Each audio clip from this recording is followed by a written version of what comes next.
Assalamualaikum warahmatullahi wabarakatuh. Untuk video kali ini saya akan menjelaskan dua poin penting untuk para YouTube pemula. Yang pertama itu saya akan menjelaskan tentang aplikasi wajib yang harus dimiliki oleh para YouTuber pemula, khususnya di HP Android ya. Jadi ada aplikasi wajib yang harus di-download. Dan yang poin kedua itu saya akan menjelaskan tentang monetisasi channel. Jadi di sini video ini menjelaskan tentang dua poin ya. Yang pertama yang saya bilang tadi terkait aplikasi untuk para pemula YouTuber dan kebijakan monetisasi channel YouTube. Oke, langsung aja kita ke videonya ya. 5 aplikasi wajib yang harus dimiliki YouTuber pemula di HP Android. Yang pertama, sudah pasti ya, kalian harus memiliki aplikasi YouTube. Nah, di sini gunanya untuk mengupload video kalian, terus memberikan informasi juga, memberikan kebutuhan sesuai keinginan Anda. Ini semua ada di YouTube ya. Oke, yang kedua,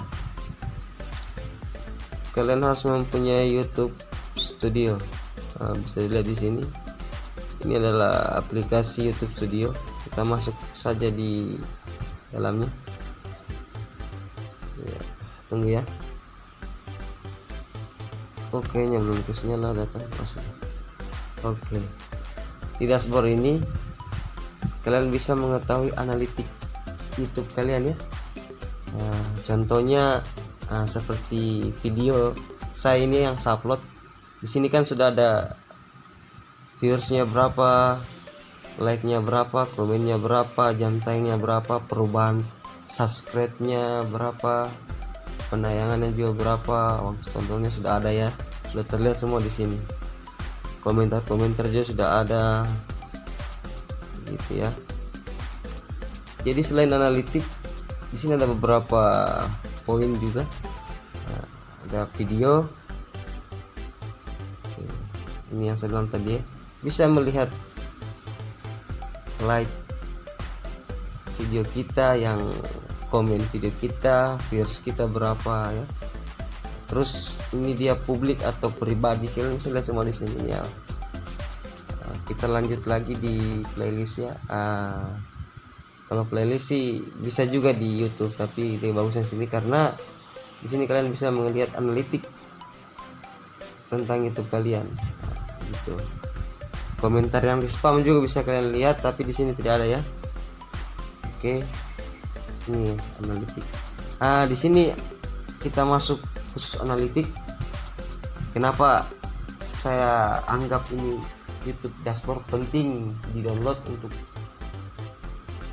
di HP kita? Karena yang pertama di sini ada ringkasan ya. Kalian bisa lihat penayangan real time ya. Penayangan real time ini adalah yang real, yang ditonton betul dari awal hingga akhir, yang tidak di skip ya. Karena YouTube sekarang itu dia sudah pintar ya. Jadi kalau ada yang subscribe kita punya akun, terus dia nonton cuma beberapa detik, itu tidak masuk dengan penayangan real time ya. Di sini yang saya bilang tadi, estimasi penayangan. Di sini kalian bisa atur. Ini ya, kalian bisa atur. Ada yang 7 hari terakhir, ada yang 40 jam, ada yang 60 menit, ada yang 28 terakhir, ada yang 90 terakhir. Ini gunanya untuk kita ketahui juga kalau untuk 60 menit ini biasanya kalau ada yang subscribe terus nonton video kita hanya beberapa detik, nah dia kan tidak akan masuk di sini. Tampil seperti ini, tidak ada data kan, berarti dia nonton cuma hanya beberapa detik. Seperti itu ya, itu fungsinya, kalian bisa tahu ya. Begitu pula juga kalau 48 jam itu terlalu banyak ya. Bagusnya itu kalian setting di 60 menit ya. Jadi kalau ada yang tonton video kalian bisa lihat. Ini khusus untuk YouTuber pemula penting ya, karena kalau kalian ditonton oleh publik atau teman kalian kan, Nah, di sini dia nonton, contoh dia nonton itu 30 detik atau 59 detik lah. Sedangkan YouTube itu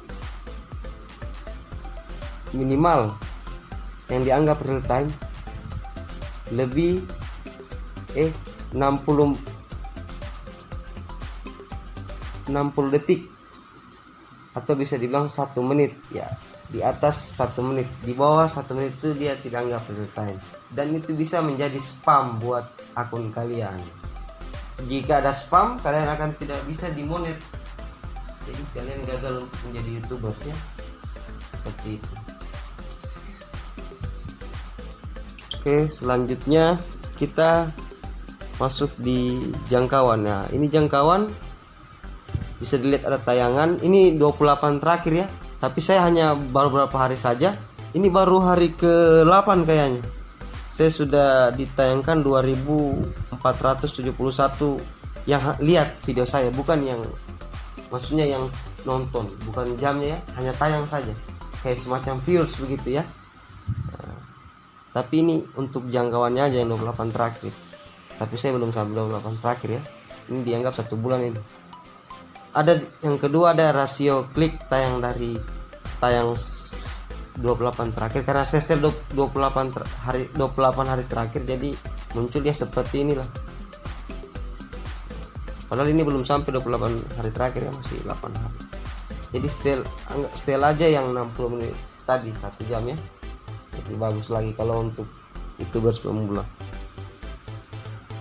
Terus jenis sumber traffic ya, kalian bisa di sini halaman channel, eksternal, penelusuran YouTube, langsung atau tidak diketahui lainnya. Ini yang kalian yang kalian yang tahu di sini.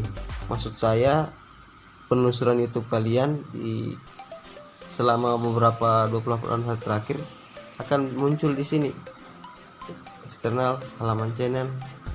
Terus sumber eksternal teratas ini kan yang aplikasi yang kalian gunakan. Ada WhatsApp, Telegram, Facebook, dan Instagram ya. Jadi saya itu menggunakan aplikasi media sosial saya seperti WhatsApp, Telegram, Facebook, dan Instagram, dan WhatsApp bisnis ya. Tapi yang paling banyak itu WhatsApp. Terus ada penelusuran YouTube teratas. Nah, ini dia. Jadi penelusuran YouTube saya itu yang paling tertinggi sini channel aku sendiri ya, Ihsan YouTube Creator. Terus untuk video-video saya yang paling tinggi di sini, di sini nih, penting juga ya. Kalian bisa mengetahui video yang mana yang paling sering dinonton oleh publik ya. Nah, di sini ada judul-judulnya, cara buat YouTube, cara membuat akun YouTube, ide konten YouTube, cara membuat akun YouTube. Jadi selalu yang banyak dicari itu cara membuat akun YouTube, 5,8% ya. Sedangkan untuk video pertama dan kedua saya itu cuma 1,6 dan 1,1 aja ya, seperti itu. Oke, langsung aja. Video teratas yang menyarankan konten Anda. Ini dia ya, video yang paling sering ditonton untuk hari ini ya. Sebenarnya bukan 28 hari terakhir ini, tapi hari ini ya. 71% itu adalah video yang ketiga yang saya upload ya, cara membuat thumbnail dan cara memasang thumbnail di YouTube ya. 71%, wow, di atas rata-rata. Sedangkan untuk kedua video saya ini sangat rendah, 14,3%. Terus bisa lihat lagi ada playlist teratas yang memutar konten Anda. 28 terakhir ini belum ada ya. Data traffic yang cukup untuk mendownload. Datanya tidak cukup untuk ditampilkan. Oke. Itulah gunanya YouTube dashboard ya. Kalian bisa mengetahui ringkasan, jangkauan. Kita lanjut lagi di interaksi ya. Nah, ini yang interaksi durasi tonton rata-rata untuk 8 hari terakhir buat saya. Durasi tonton itu rata-rata 1,57, berarti bisa dibilang 1 jam 57 menit ya. Itu yang durasi tonton rata-rata saya setiap harinya. Terus lanjut lagi ke penonton. Penonton saya itu lebih banyak pria ya daripada wanita. Di sini kalian bisa tahu siapa yang paling banyak nonton video kalian. apakah pria, apakah wanita, dan usianya pun ada di sini ya. Kita bisa lihat ada 13 sampai 17 tahun, ini untuk anak-anak ya. 18 sampai 24 remaja, 25 sampai 34 ya orang dewasa lah. 35 sampai 44 orang tua lah. 45 sampai 54 ya sudah nenek lah. Begitu pula seterusnya ya. Dan di sini bisa dilihat yang paling tinggi itu adalah umur 25 sampai 34 tahun ke atas. Oke. Kalian bisa lihat geografis teratas. Oh, Indonesia yang paling banyak penontonnya 72%. Terus subtitle teratas itu tanpa subtitle 97%, Indonesia 2,3%. Berarti yang mengartikan video saya itu hanya 2,3%. Kenapa? Karena yang tonton video saya itu kebanyakan orang Indonesia, otomatis kan tanpa subtitle. Mereka sudah tahu ya, seperti itu. Terus waktu tonton dari subscriber, ini dia. Ini penting juga. Jadi yang subscribe kalian punya itu kalian bisa tahu. Yang tidak subscribe sama di subscriber gitu ya. Berarti lebih banyak tidak di subscribe tapi cuma menonton. Seperti itu ya, 77,5%. Sedangkan yang di subscribe menonton 22,5%. Berarti lebih banyak yang ditonton daripada yang di subscribe gitu ya. Kalian bisa lihat persennya ini. Jadi itu tadi ya analitik di sini. YouTube dashboard ini penting untuk kalian download. Kalian bisa mengetahui analitik perkembangan YouTube kalian ya. Itu simpelnya aja, maksudnya ringkasannya aja. Kalian bisa mengetahui perkembangan YouTube kalian seperti itu. Oke, langsung aja ke aplikasi selanjutnya.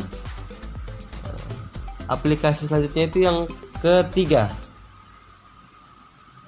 Pixel Lab. Ini ya bisa dibaca Pixel Lab. Kita masuk aja di dalamnya.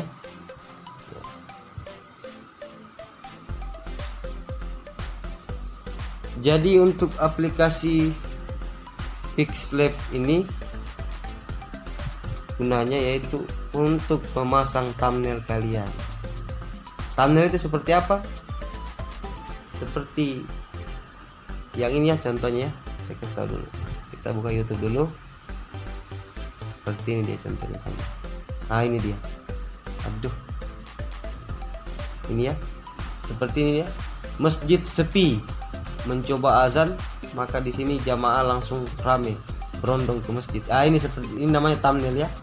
Jadi thumbnail itu adalah tampilan awal dari video kita. Sehingga orang-orang tertarik, publik tertarik untuk melihat video kita seperti itu. Jadi harus kita buat thumbnail untuk penampilan awal dari video kita, untuk dilihat orang. Ini seperti yang dibawa lagi RT Jabodek tanpa masinis buatan PT Inka. Ini kan bagus dia punya thumbnail. Jadi orang tertarik pasti. Wow, keren ya. Tapi thumbnail itu kalian harus sesuaikan dengan video kalian. Jangan pasang thumbnail yang lari dari video kalian. Itu bisa jadi spam oleh YouTube dan tidak dimonet. Bahaya untuk YouTube pemula. Itu bisa dilihat ini 2,1 juta yang tonton karena thumbnailnya menarik seperti itu dan jelas dibaca. Oke, seperti itu ya contoh thumbnail. Kita kembali di aplikasi Pixel Lab. Gunanya untuk aplikasi Pixel Lab ini ya tadi ya, untuk membuat thumbnail custom kita. Jadi saya contohkan saya cara buatnya. Contoh ini. Sini ada pilihan-pilihan tema. Bisa juga teks ya, ini teks tanda tambah aja. Tinggal diklik terus teks kita pilih. Ini dia ya. Kita bawa di sini. Saya mau tulis contoh-contoh. Ya.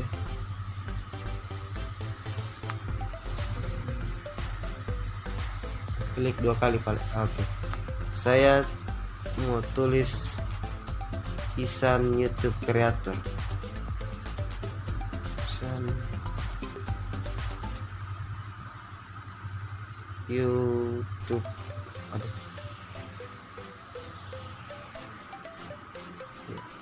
Langsung aja oke. Yang sudah muncul ya. Layar teks ini bisa digunakan juga. Apa ya bagusnya? Indonesia aja, kita orang Indo. Indonesia. Oke.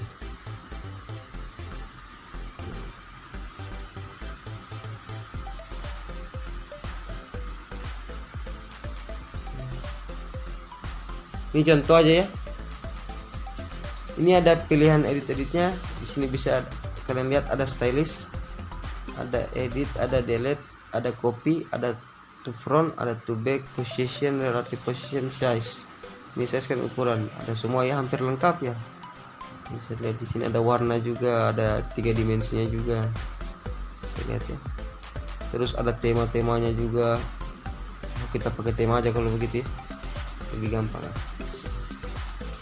Contoh lagi. KKN reguler. Terus ya. Jadi kalau mau kasih huruf besar tinggal klik aja yang di atas ini ya, tanda T. Oke. Terus ini lagi bisa kalian klik 2 kali. Terus teks juga ini 2021. Oke, langsung oke aja. Bisa kalian seret ke atas ya, bawa ke sini settingan. Ya, seperti itu. Jadi untuk menyimpannya itu tinggal kalian klik tanda 3 titik di atas yang ini ya. Kalian langsung mana dia? Oh ini dia. Use image mom gallery. Oke. Ya. Oh bukan ini pada sorry ya. Ini pada tanda save. Sorry. Maaf. Kalian bisa klik yang ini. Bukan tanda 3 ya, yang ini. Oke, ini ya. Save image. Oke. Terus di sini kalian ada pengaturannya, formatnya. Jadi formatnya itu kalau JPG dia itu masih rendah ya. Kalau untuk PNG wah luar biasa yang PNG ini dia. Kualitasnya tinggi ya. Jadi kalau untuk dimensinya bagus, dia itu ultra ya. Jangan tinggi lah dipilih. Terus langsung save to gallery.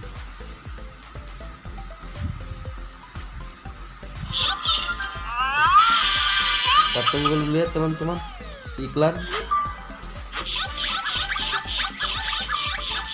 Oke, kita lagi iklannya. Ada iklannya. Nah, kalau seperti ini dia sudah tersimpan. Kita keluar aja dari aplikasi ya. Terus kalau untuk melihat kita yang edit tadi di sini ya.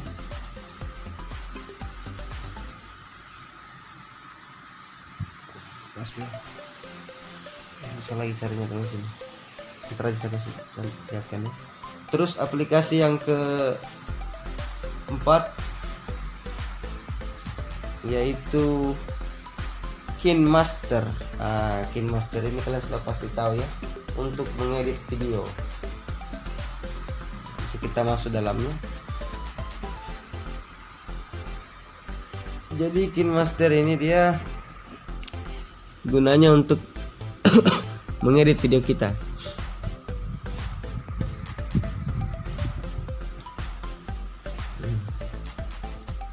Sini tinggal klik aja buat baru. Berikutnya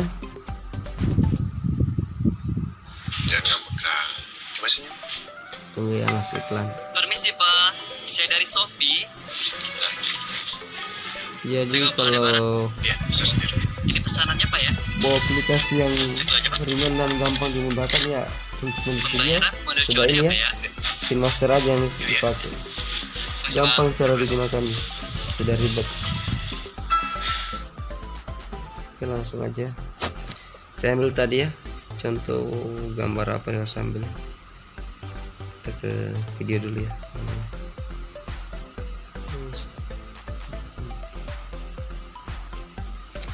Contoh aja ini aja, sepanjang aja ini.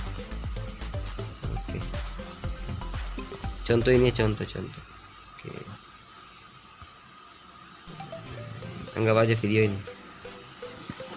Di KineMaster ini ada beberapa fitur juga, kalian bisa lihat ada medianya, lapisannya, rek audio. Jadi kalau untuk medianya ini tempat kalian pilih video ya, dari galeri kalian.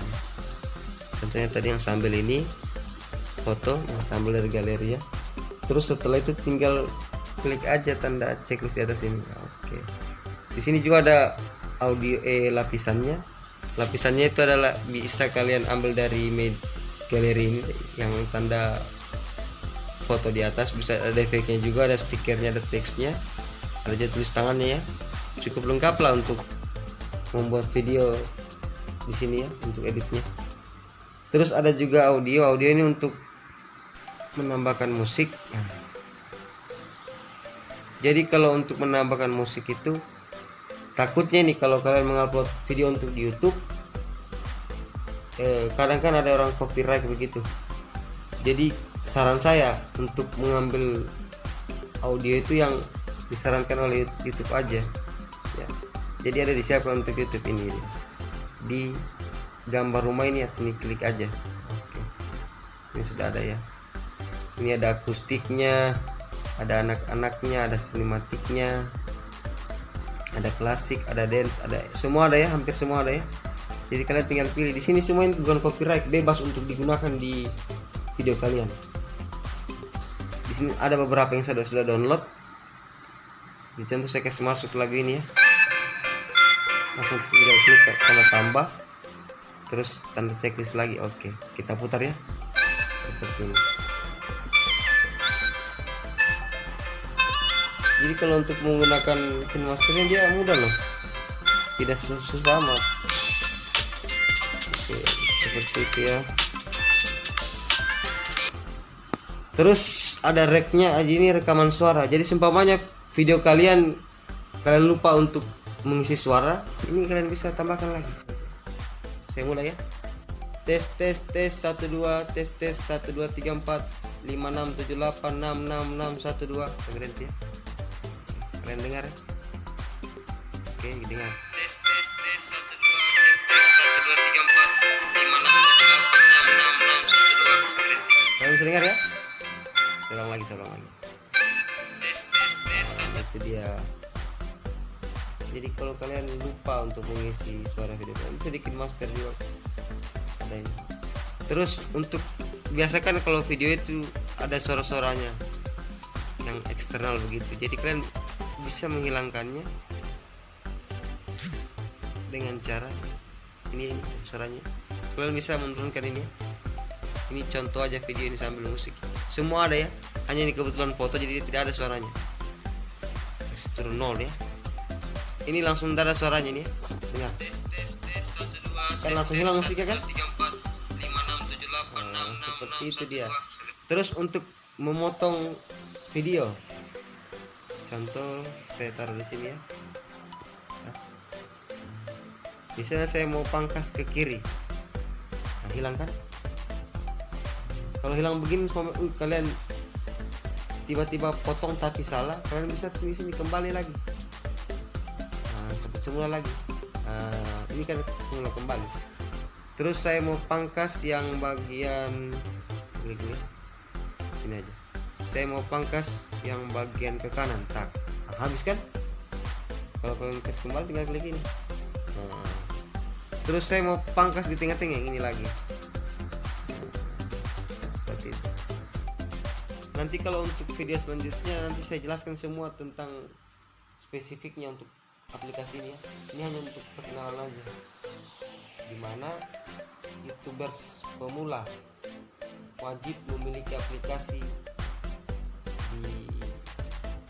untuk memulai YouTube-nya ya, wajib untuk memiliki aplikasi ini.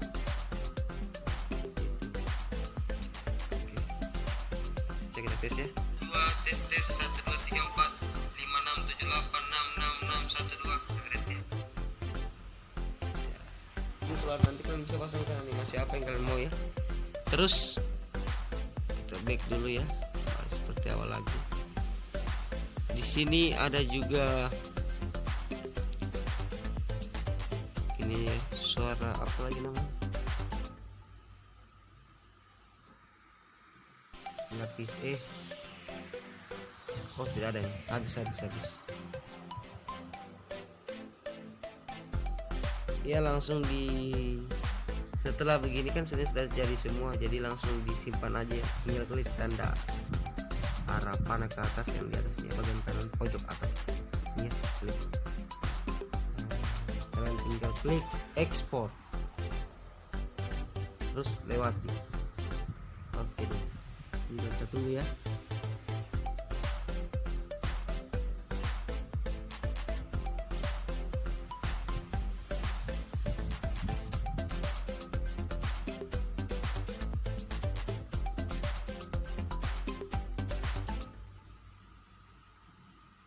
Sudah.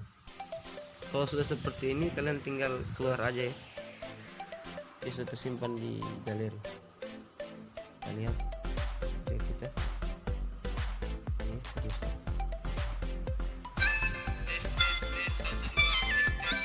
Kalian tunggu ya. Kalian bisa lihat ya, di sini masih ada logo KineMaster-nya bagian kanan. Ini saja. Ini kan tidak bagus kalau dilihat. Kalau di-upload di YouTube tidak bagus dilihat oleh publik ya. Wih, berarti digunakan. Masih ada tanda tangannya KineMaster sini. Jelek dilihat ya. Masih ada stiker-stikernya. Jadi cara menghilangkannya ini, selanjutnya kita ke aplikasi YouCut. Jadi YouCut ini adalah aplikasi untuk memotong video. Kita langsung masuk aja ke YouCut. Jadi gunanya YouCut ini dia potong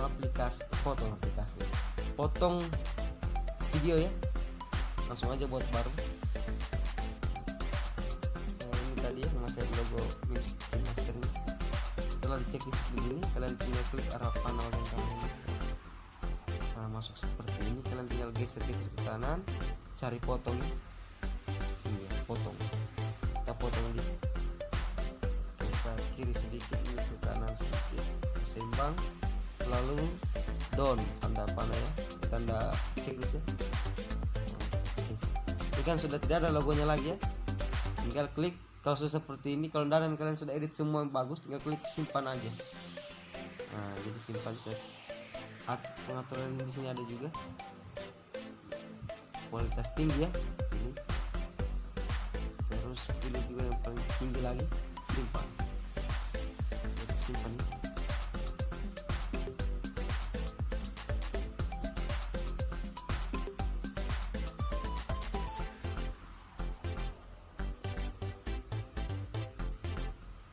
Jadi itu tadi aplikasi yang wajib dimiliki untuk para YouTubers pemula, khususnya yang belum termonet juga ya, perlu juga. Biar dia yang sudah termonet sih, tapi yang lebih penting itu yang belum termonet menggunakan aplikasi ini. Karena kenapa?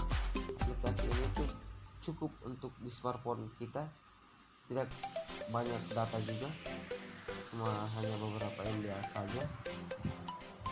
Jadi seperti itu ya. Oke, ini sudah tersimpan. Kita tes upload di YouTube ya.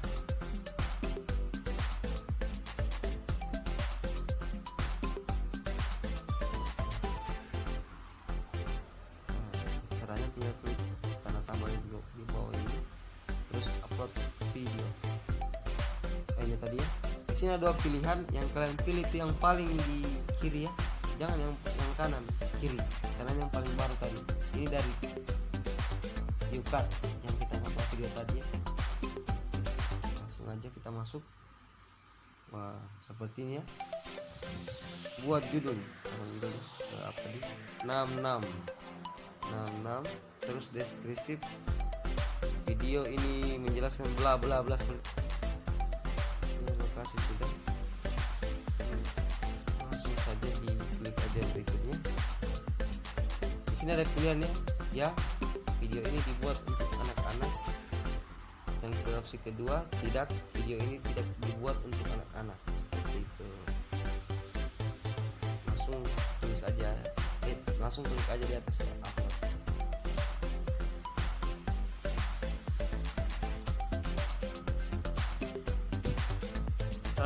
Ini kan sudah ya, bisa lihat bagian kanan bawah itu ada koleksi. Di koleksi ini lagi sedang mengupload video ya, bisa lihat putaran-putaran warna birunya itu loh. Oke. Sudah ya, tanda checklist. Jadi video yang saya upload ini sudah selesai. Kita lihat dulu ya. Ini tadi judul 66666. Ini kan contoh aja. Oke, langsung kita keluar aja dulu. Banyak.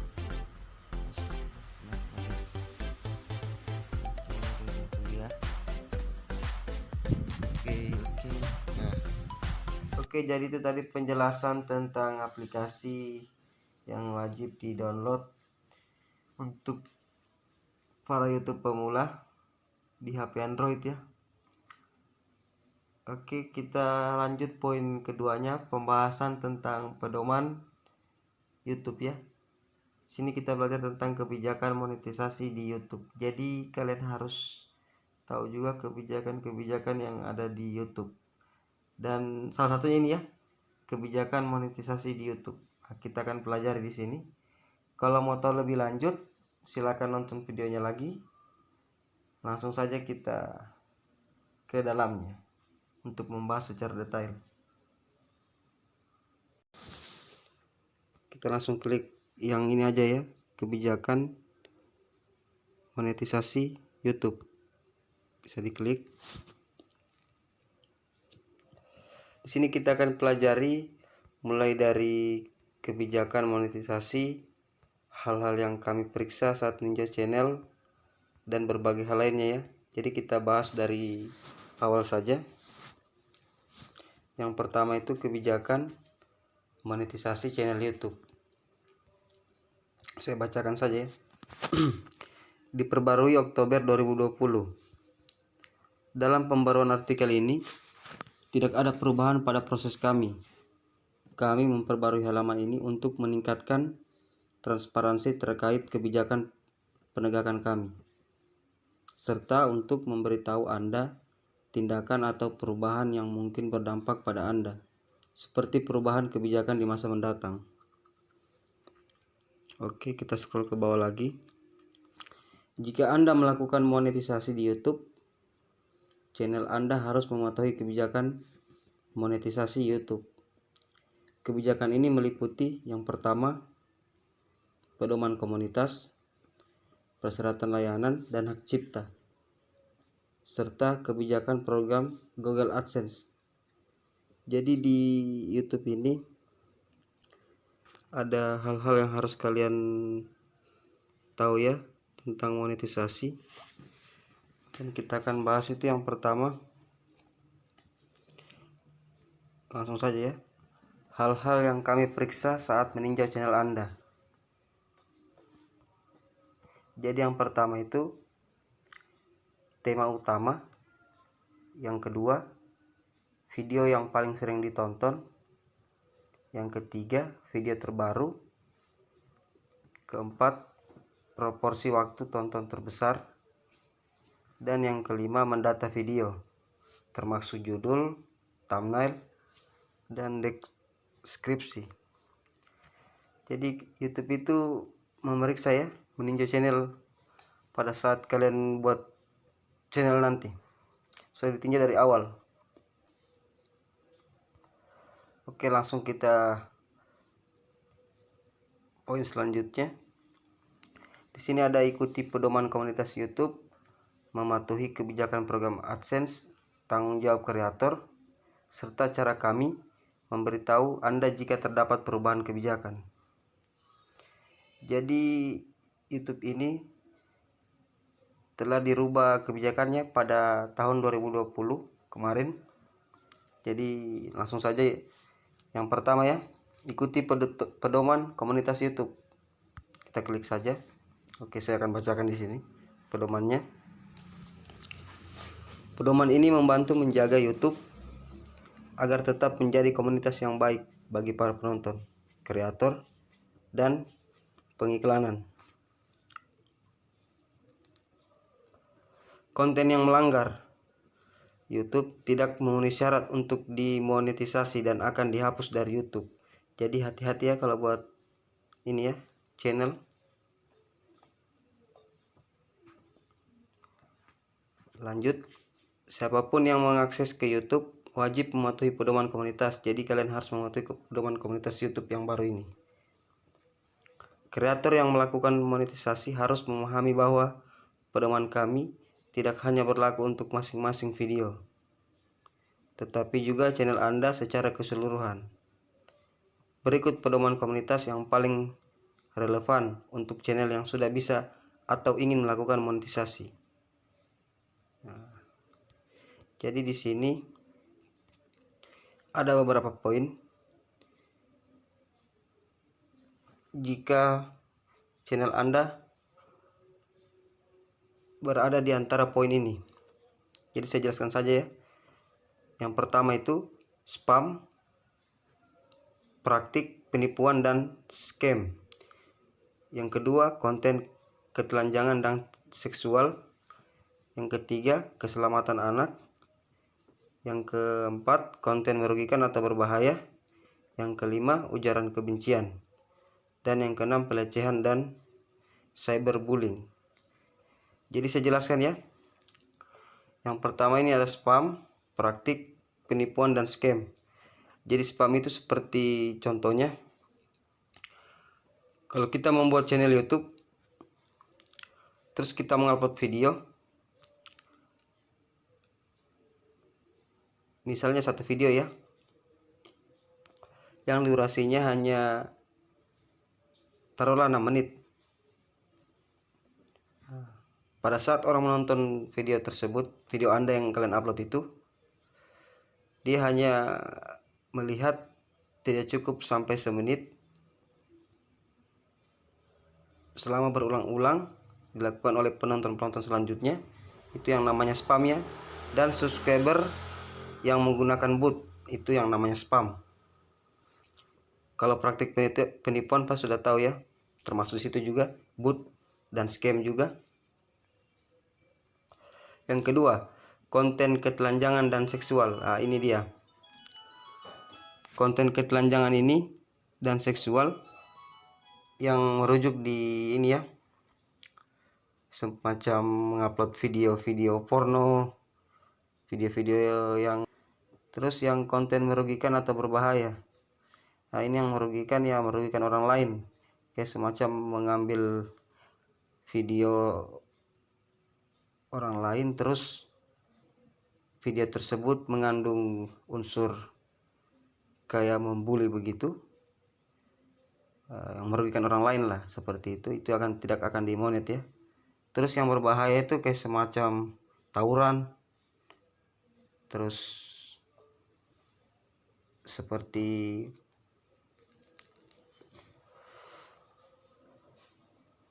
pelecehan seksual lah, itu juga masuk. Yang penting berbau yang berbahaya lah untuk keselamatan Anda sendiri, itu tidak bisa ya dimonet, kayak semacam wartawan begitu.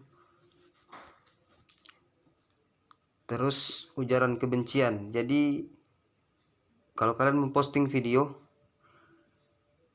terus menyindir orang atau mengupload di publik kebencian Anda, itu tidak akan cyberbullying.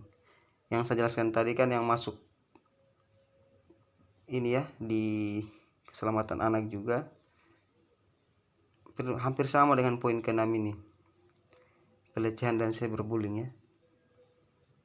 Konten keempat yang berbahaya, itu hampir sama. Oke, itu saja yang saya jelaskan. Terus kita masuk ke mematuhi kebijakan program AdSense. Oke, di sini langsung saja kita masuk. Oke, lanjut mematuhi kebijakan program AdSense. Kita klik aja ya. Oke, di sini ada. Saya akan bacakan. Melalui AdSense, para partner YouTube dapat memperoleh uang dengan memonetisasi videonya. Pastikan Anda mematuhi kebijakan program AdSense ya, dan persyaratan layanan YouTube. Kebijakan konten AdSense sangat lengkap dan mencakup pedoman kualitas dari kebijakan Webmaster Search Console. Kami telah menyoroti beberapa kebijakan yang paling relevan untuk para kreator YouTube di bawah ini. Jadi ada beberapa konten yang paling relevan ya untuk para kreator YouTube. Yang pertama itu konten berulang ya. Saya bacakan lagi.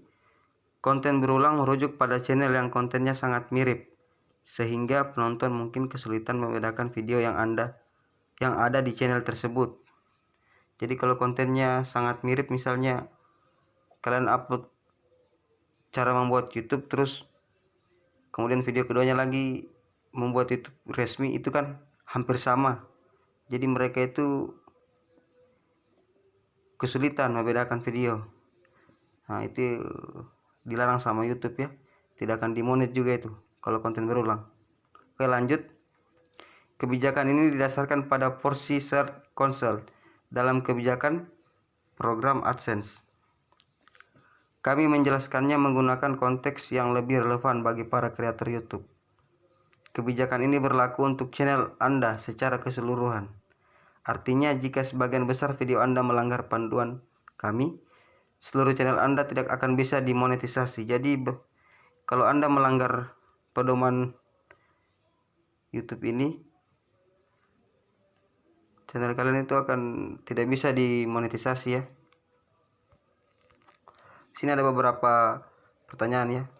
Yang pertama, apa saja yang dapat dimonetisasi? Jadi channel apa saja yang dapat dimonetisasi oleh YouTube?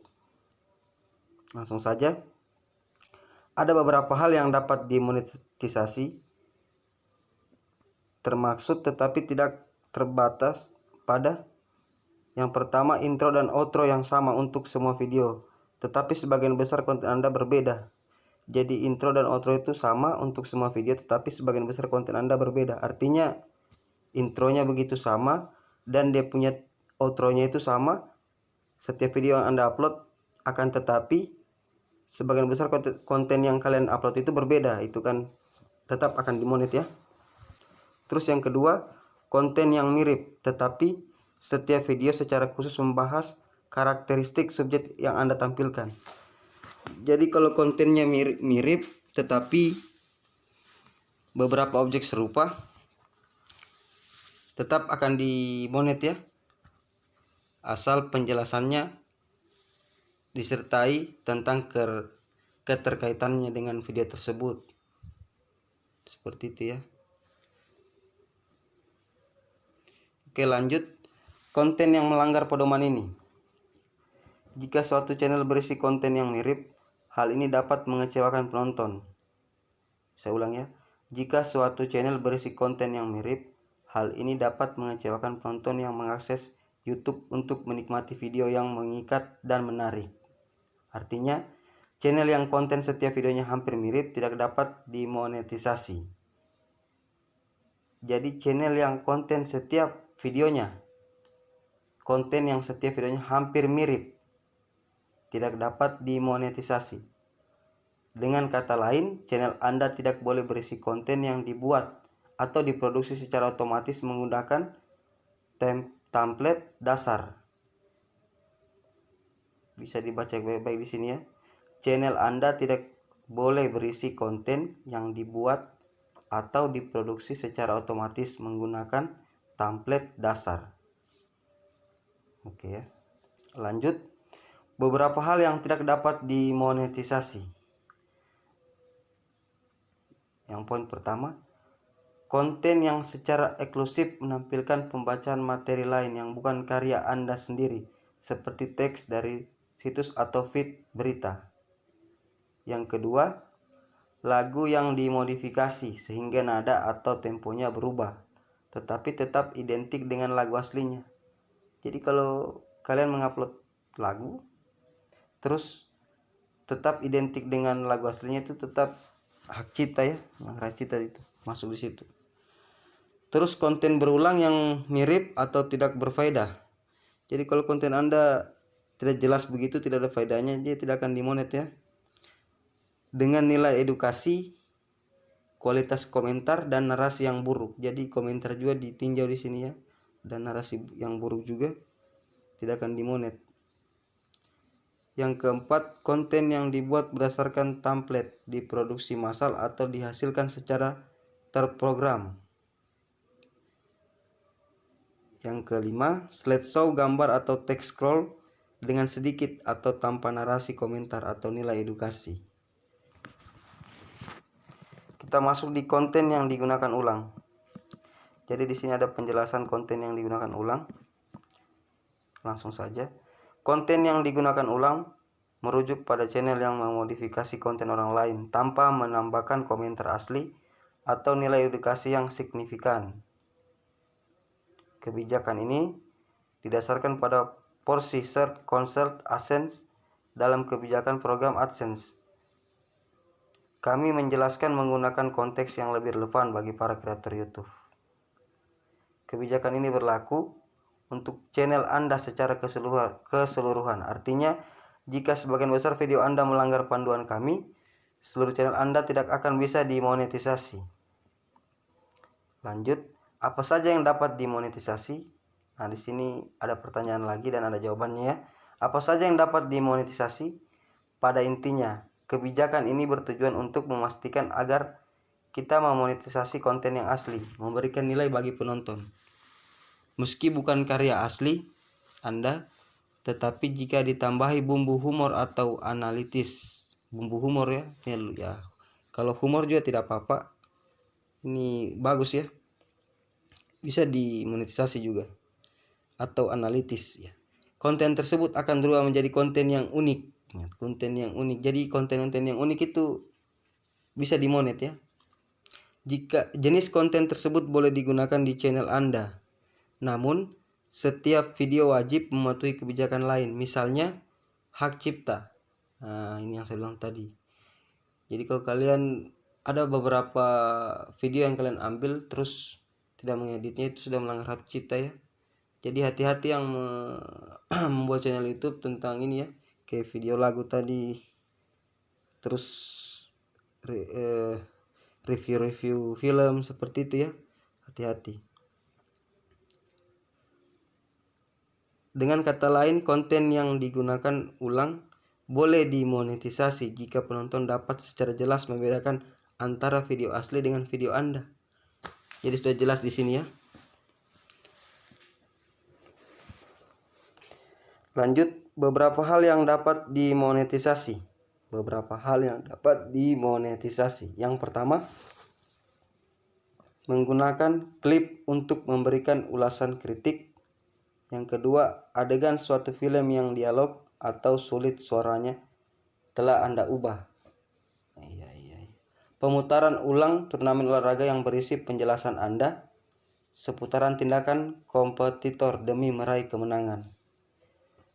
Video reaksi berisi komentar Anda terhadap video aslinya. Kemudian rekaman karya kreator lain yang sudah Anda edit dengan menambahkan jalan cerita atau komentar. Lanjut, konten yang melanggar pedoman ini. Menggunakan konten karya orang lain tetapi tidak melakukan perubahan yang signifikan, kemudian mengakuinya sebagai karya Anda sendiri, merupakan suatu bentuk pelanggaran terhadap pedoman ini. Kebijakan ini berlaku meskipun Anda telah mendapat izin dari kreator aslinya. Jadi walaupun Anda mendapat izin, tapi kalau bukan konten Anda, itu melanggar pedoman. Konten yang digunakan ulang terpisah dari penegakan hak cipta YouTube.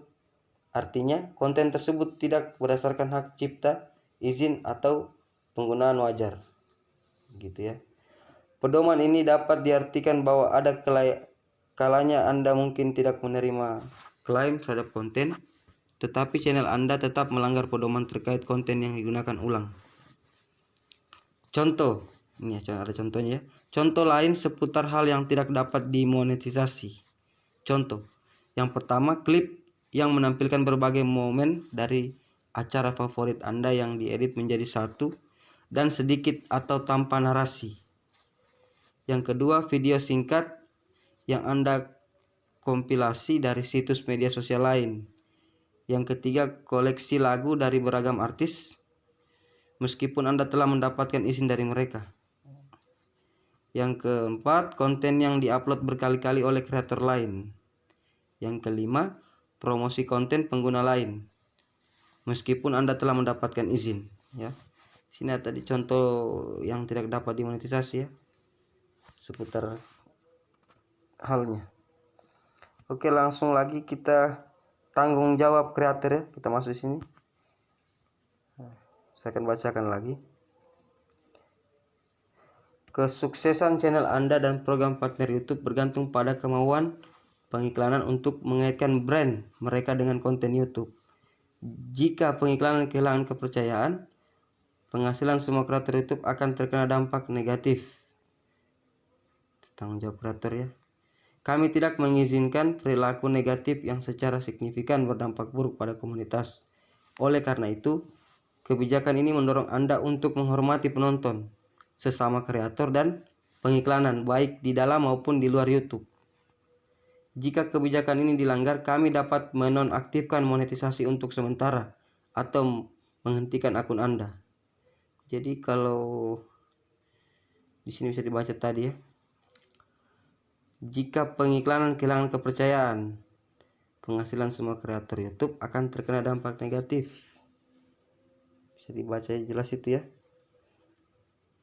Oke, langsung lagi kita pelajari yang keempat, cara kami memberitahu Anda jika terdapat perubahan kebijakan ya. YouTube terus mengembangkan dan menyempurnakan layanan serta beradaptasi dengan dunia sekeliling. Kami mungkin perlu melakukan perubahan pada persyaratan dan ketentuan atau kebijakan yang berlaku terkait penggunaan layanan, termasuk persyaratan layanan dan persyaratan program partner YouTube.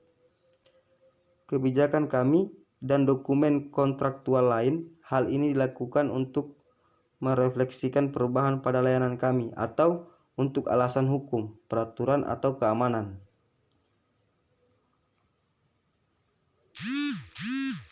Kami akan memberitahu Anda secara tertulis jika terdapat perubahan yang mungkin berdampak pada Anda. Jika Anda tidak setuju dengan persyaratan yang diubah, Anda dapat berhenti menggunakan fitur yang bersangkutan atau mengakhiri perjanjian yang dengan kami. Kami juga menyimpan log perubahan yang bersifat permanen untuk membantu Anda terus mendapatkan informasi terbaru terkait kebijakan YouTube.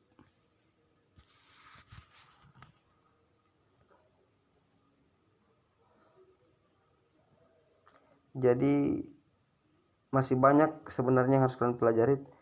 Hanya yang kalian harus tahu di sini poin pentingnya yaitu khususnya untuk YouTuber pemula seperti saya juga ini ya.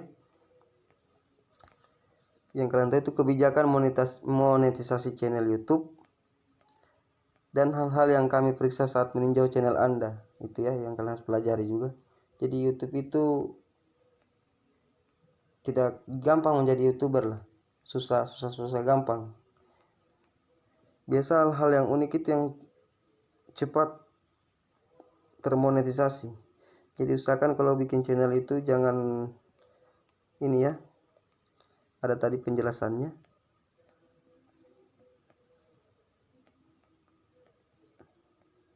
Mana tadi itu ya? Ini ya.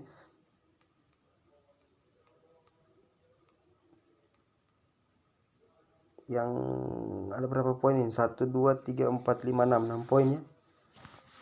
Jauhi dari ke-6 poin ini. Spam, praktek penipuan dan scam, konten ketelanjangan dan seksual, keselamatan anak, konten merugikan, ujaran kebencian, pelecehan dan bulian ya. Hindari konten-konten seperti itu.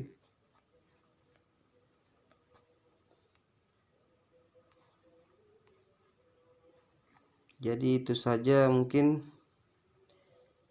kita bahas di video ini tentang monetisasi channel YouTube ya, kebijakan monetisasi channel YouTube. Dan ini diperbarui pada tahun 2020. Oke. Jadi itu tadi pembahasan pada video hari ini. Mungkin video selanjutnya saya akan lebih singkat lagi untuk membuat video ya. Ini terlalu panjang karena saya memburu waktu juga, jadi agak lama ya videonya, 1 jam lebih. Jadi untuk yang terakhir tadi, video yang kita bahas tentang pedoman monetisasi, bisa kalian tanya-tanya, berkomentar di bawah, karena hanya sebagian saja yang saya paparkan tadi itu. Kalau untuk pedoman YouTube itu banyak sekali sebenarnya, itu hanya sebagian kecil saja untuk kebijakan monetisasi. Jadi saran saya, kalau kalian membuat channel YouTube, usahakan ini ya, kalian baca-baca dulu tentang pedoman YouTube terlebih dahulu, karena jangan sampai ada rasa kecewa nanti pada saat kalian sudah mencapai 1000 subscriber dan 4000 jam tayang, akun Anda tidak dimonetisasi akibat melanggar pedoman YouTube ya, yang telah disepakati YouTube pada tahun 2020 kemarin. Peraturan YouTube itu dibuat kemarin, diubah karena ini ya, salah satu apalagi namanya, salah satu ini mungkin ada pengguna YouTube yang melakukan kecurangan ya, semacam subscriber banyak langsung tiba-tiba menjadi banyak begitu ya. Itu kan permainan bot semua. Dari situlah YouTube membuat kebijakan yang baru lagi, karena akibat jauh banyak pengguna, banyak pendaftar ya, seperti itulah dibuat kebijakan baru. Kalau kebijakan lama sih ya tidak begitu ribet kemarin, hanya beberapa saja. Cuma yang kebijakan sekarang ini ya sangat ribet. Bahkan syarat monet saja ya, 4000 jam tayang. Dulu itu kalau tidak salah 4000 viewers ya, 1000 subscriber. Sekarang 4000 jam tayang. Waktu cukup lama ya dibutuhkan untuk sampai monetisasi. Jadi saran saya itu, supaya tidak ada kekecewaan nanti, kalian baca dulu pedoman YouTube, baru buat akun YouTube seperti itu. Kalau mau buat channel juga di situ bisa dibaca juga, itu ada pedomannya semua itu. Jadi jangan buat, salah satu bocoran yang bisa saya bocorkan, jadi jangan buat channel itu misalnya kalian upload video tentang apa ya, seumpamanya kalian upload video tentang hari ini mungkin pembelajaran tentang edukasi, besok kalian upload video tentang prank gitu, hiburan, itu kan tidak nyambung. Jadi YouTube itu bingung, ini konten ular di mana sebenarnya, seperti itu. Jadi saran saya, kalau kalian buat video channel, kalau memang untuk hanya edukasi saja, kalau untuk hiburan saja. Jadi fokus satu, jangan banyak ya. Itu yang mengakibatkan tidak dimonetisasi, karena banyak yang mau dia ambil, tidak jelas deskripsinya. Terus perhatikan juga semua fitur-fitur itu pada saat masuk di YouTube, ada semacam deskripsi tentang begitu, isi semua ya. Terus cukup satu difokuskan, misalnya tentang hiburan ya hiburan, misalnya tentang vlog dan orang ya vlog, misalnya tentang cara dan gaya, itu fokus di situ. Tentang edukasi yang seperti saya bilang tadi, akun YouTube ini memang gampang dibuat, biar berapa akun mungkin bisa dibuat, tapi untuk pedomannya itu setengah mati. Mau di ini ya, diikuti ya, maksudnya di apa lagi namanya ya, diikuti lah gitu, setengah mati. Banyak sekali persyaratan baru yang muncul.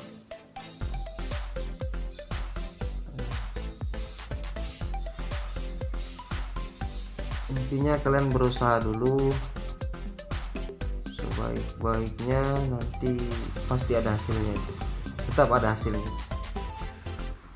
Jadi itu saja untuk video hari ini.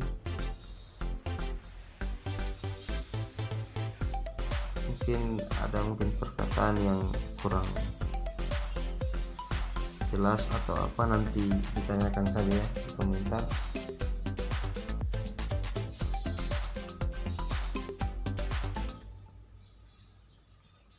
Saya ucapkan banyak terima kasih ya yang sudah subscriber akun saya.